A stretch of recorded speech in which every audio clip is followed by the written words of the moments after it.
The Target 12 investigators uncovering new details on a ransomware attack that has affected the scheduling system at the Providence Police and Fire headquarters. Now, Telstaff, the vendor that provides the scheduling platform, was hacked over the weekend. Providence's public safety commissioner tells Target 12 their scheduling system went down over the weekend, so it was tough to know who was working and who wasn't. The department had to use pen and paper and call officers to find out if they were working. Commissioner Stephen Perry says the company told the city the system should be running again in the next few days. Now, a major update to a Target 12 investigation. 2 weeks ago, we revealed that hundreds of Rhode Island toddlers aren't receiving early childhood intervention because of a staffing shortage. Just moments ago, the state's Human Services Agency released details on how early intervention providers can use more than $3.6 million in CARES Act funding. Target 12 investigator Tolly Taylor joins us now live with the details. Tolly? The 9 early intervention providers across the state have to get their documents to the state in the next 48 hours. On Friday, they'll find out how the $3.6 million CARES Act money will be divided up. A week ago, Governor Dan McKee announced more than $9 million in funding to help early intervention providers, which have faced a staffing shortage because of low pay, forcing providers to put families on waiting lists for months. We don't have the capacity in the early intervention system to see new children who have been diagnosed with a developmental delay, and it's just a travesty. Children's Friend is one of 9 early intervention providers in Rhode Island, and CEO David Caprio says he's understaffed by about 15% and hasn't been able to help new families since the beginning of November.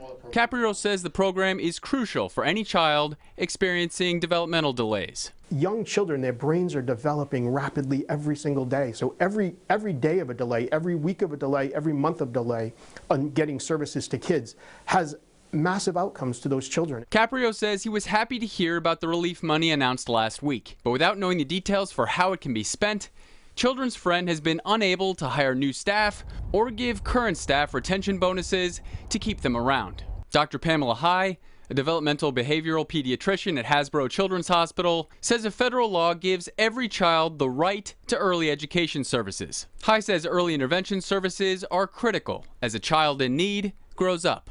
And that can prevent the need for special education services when that child is older. State says the 9 agencies will have their additional funding in hand by December 31st. Coming up at 6, why Caprio says the funding boost won't fix the long-term staffing problem. With the Target 12 investigators, I'm Tolly Taylor, 12 News. Now, a major update to a Target 12 investigation. Weeks ago, we reported that hundreds of Rhode Island toddlers aren't receiving early childhood intervention because of a staffing shortage. Early intervention providers finally have information from the state on how they can use federal relief money, but one provider says it may just be a Band-Aid. Target 12 investigator Tolly Taylor joins us now with what he's learned.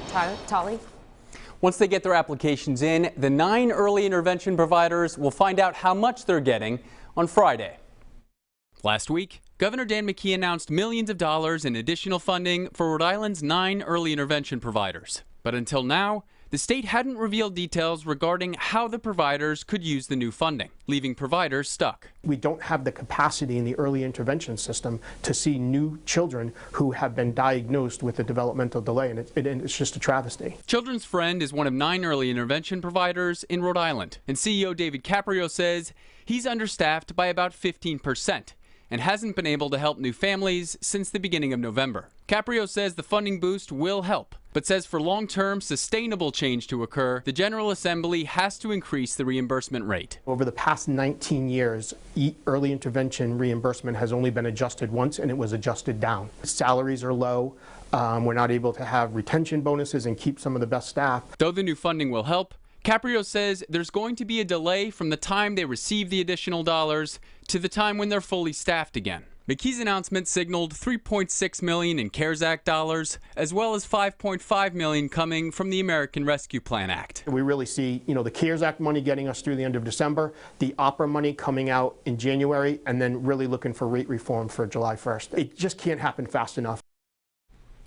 And Caprio says the state will provide the funding boost on or before December 31st. He says Children's Friend will then be able to use the money for bonuses or salary increases as they see fit. With the Target 12 investigators, I'm Tolly Taylor, 12 News.